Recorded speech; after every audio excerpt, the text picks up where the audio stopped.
الان میخوام دعوت بکنم از جناب دکتر ملا صالحی، استاد باستانشناسی که بحث‌های فلسفی باستانشناسی رو در دانشگاه پایه‌ریزی کردن و درباره ارتباط ایران و یونان و زبان یونانی فعالیت‌های گسترده‌ای داشتند و نوشته‌هایی از ایشون هم به یونانی منتشر شده. دعوت می‌کنم ازشون که تشریف بیارن.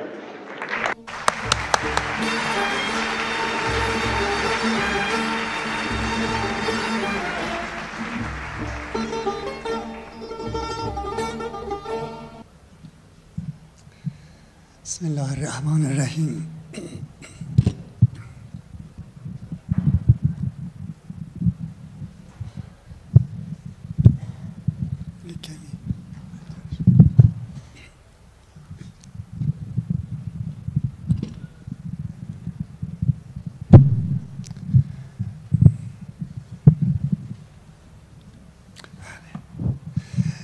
خدمت دانشجویان نازنینم، سروران عزیزم، ریاست محترم دانشکده، استادان نازنینم، سرکار خانم دکتر آموزگار، آقای دکتر علی اشرف صادقی و جمیع دوستان نازنینی که در همایش حضور دارند، گرم و صمیمانه سلام عرض می کنم.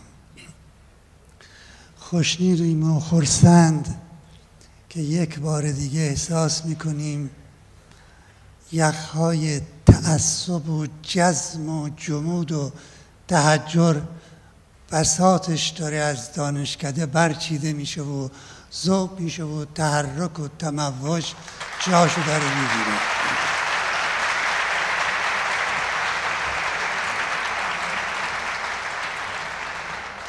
دانشگاه آوردگاه اندیشه هاست، آوردگاه عقل ها و فهم ها و دانش هاست، آوردگاه دست و پنجه فشردن فکر هاست.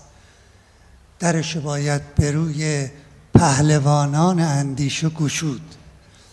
اونجاست که میبالیم و جامعه میشه پرتحرک و تموج و مانا. دوره جدید از تاریخی ترین، از تاریخ اندیش ترین همه ادوار در تاریخ بشره.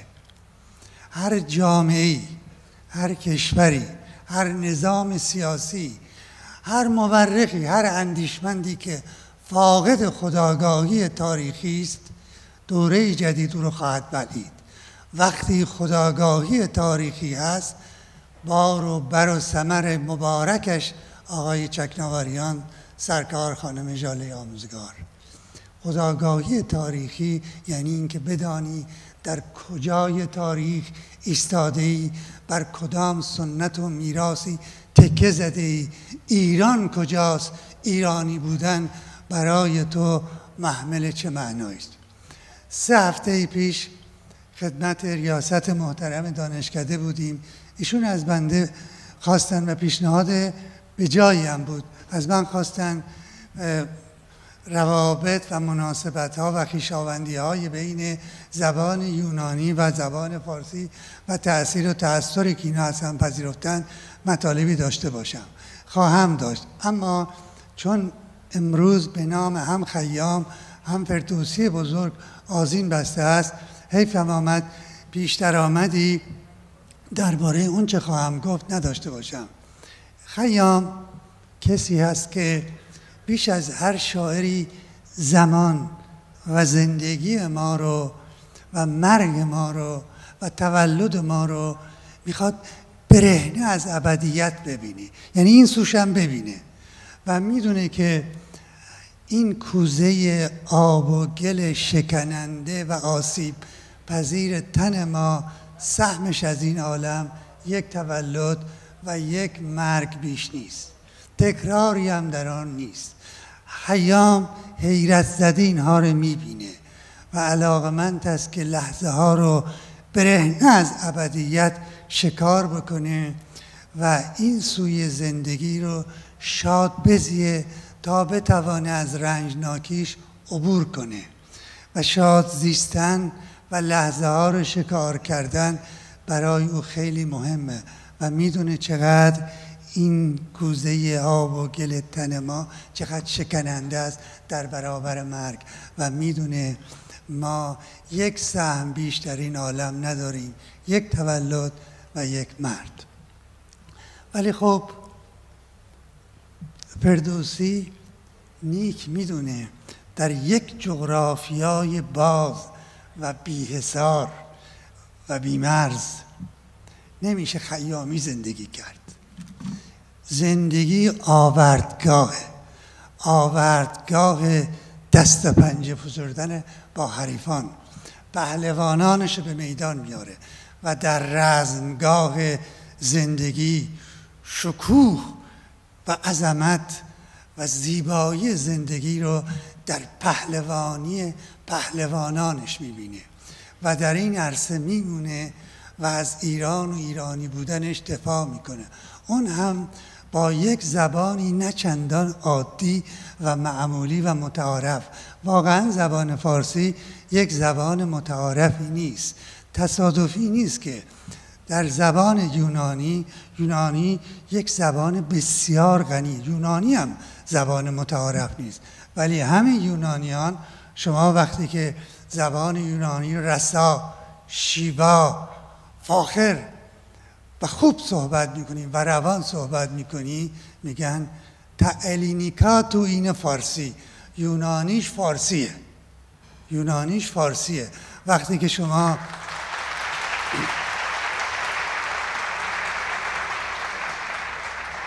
و وقتی جالب اینجاست و وقتی شما به فرهنگ اصطلاحات یونان مراجعه میکنید ببینید فارسی یعنی چی؟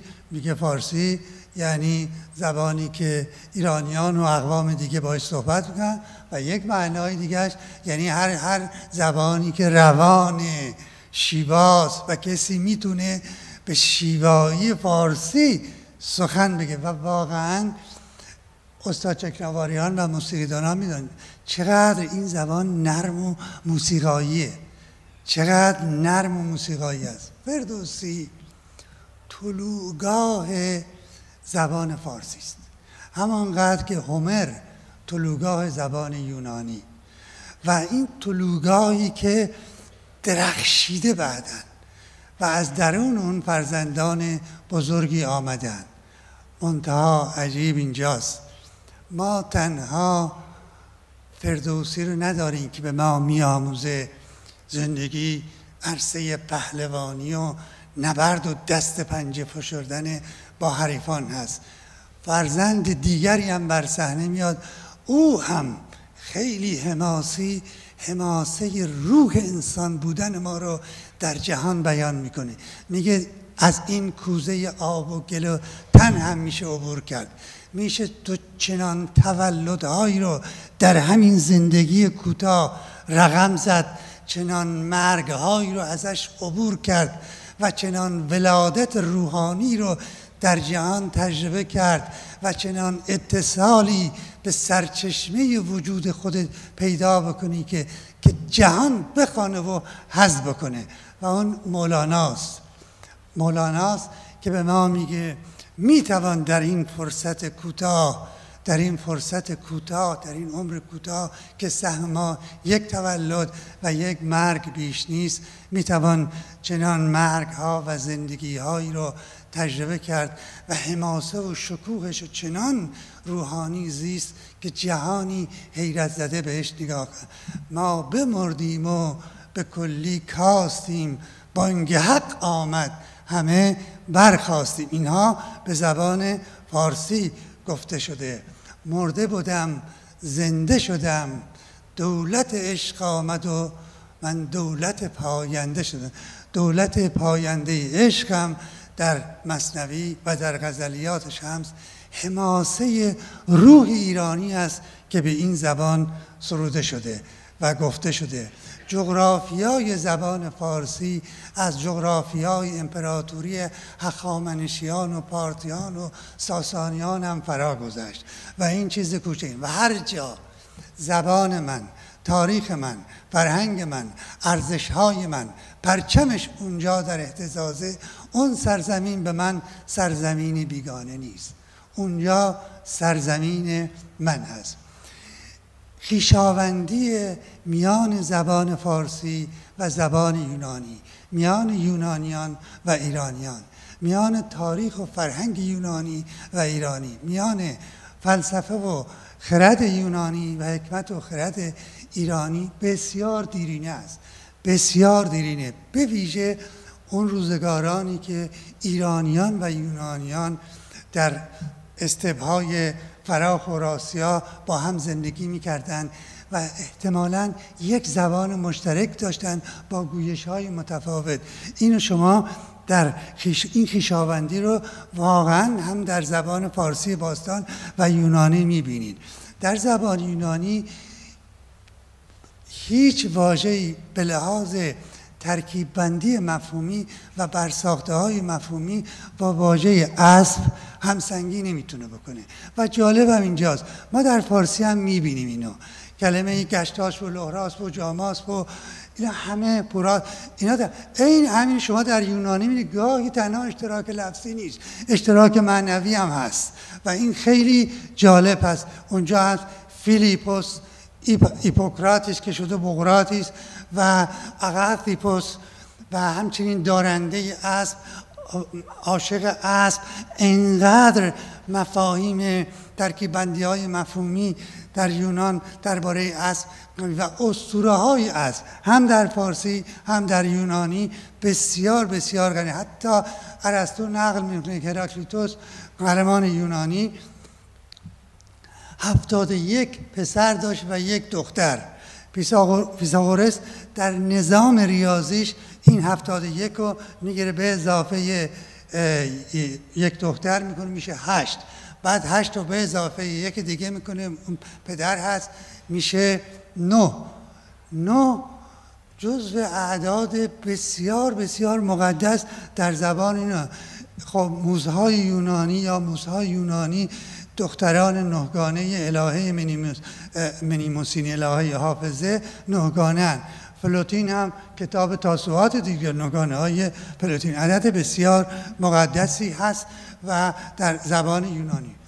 علاوه بر همریشگی که بین واژه های یونانی و فارسی هست، مثل واژه گایا یعنی الهه زمین با واژه گیاه فارسی، واژه گی زمین و واژه گیتی، باز همه خود واژه ریشه ریزه در زبان اینا، واژه خورتو یعنی گیاه یعنی علف یعنی سبزی و خوردن، یونانی میگه خورتن در زبان یعنی سیر شدن و معنای در فارسی هم به معنای خوردن.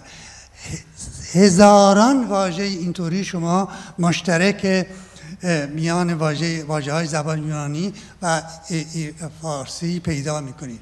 جدای از اینها واژه هایی هست که وامستانی شدن، ما از یونانی ها گرفتیم، یونانی هم از ما گرفتن، به ویژه در دوران سلوکیا و در دوران حقا. در دوران سلوکیا ایرانی ها خب سلوکیا رو بیگانه میدیدن، قوم ایرانی نمیده، اونها هم خودشون اینجا به هر حال دارای سرزمین بیگانه بودن، به همین خاطر هم خدایان خودشون آورده بودن، اسطوره‌های خودشون آوردن.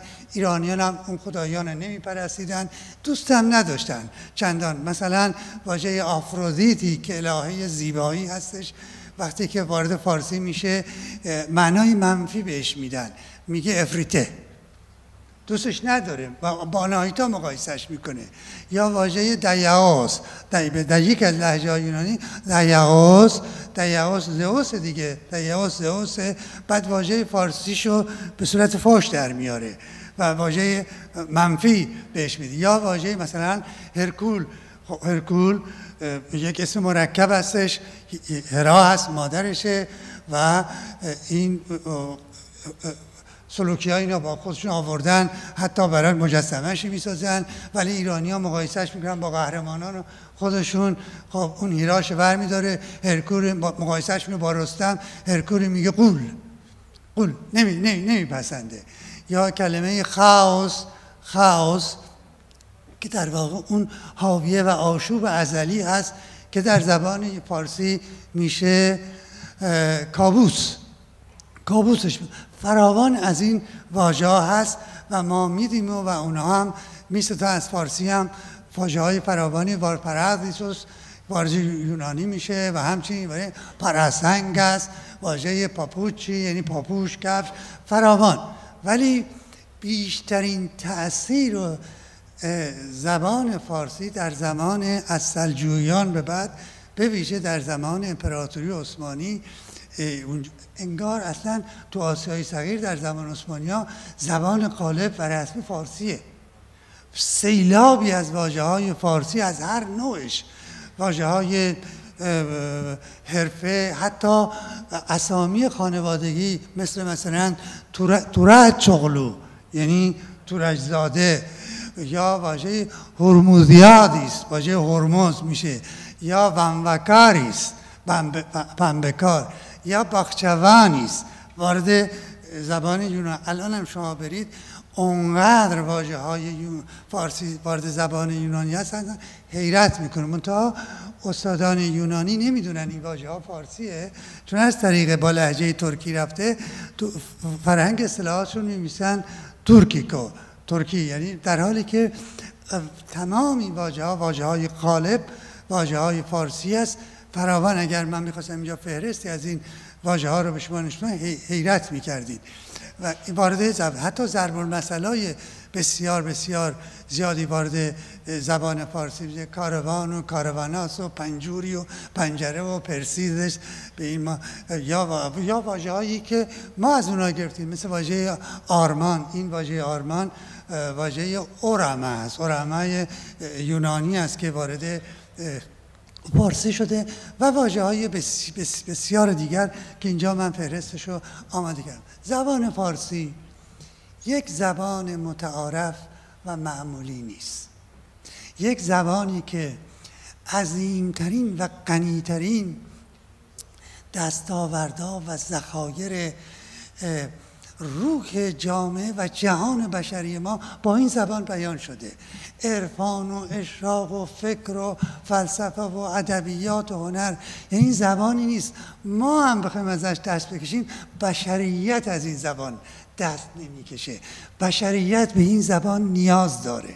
کار بزرگی که دانشکده ادبیات باید بکنه، هر چه زودتر بی هیچ تأخیر کلنگ دانشکده بین المللی ادبیات و علوم انسانی رو بزنه و یک بار دیگه تلاش بشه زبان فارسی به شبه قاره هند برگرده.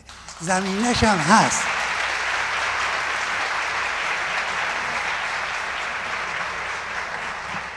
صیانت از زبان فارسی صیانت از یک زبان متعارف و معمولی نیست، صیانت از غنیترین مواریث تاریخ بشر هست و ما موظف هستیم که این میراث رو دست به دست به نسل‌های دیگه برسونیم و فراموش هم انسان تنها هستنده این عالم هست که میراثمنده، با دستی میراث گذشتگان رو برمیگیره و با دست دیگری به آیندگان وامی نهد. بسیار سپاسگزارم.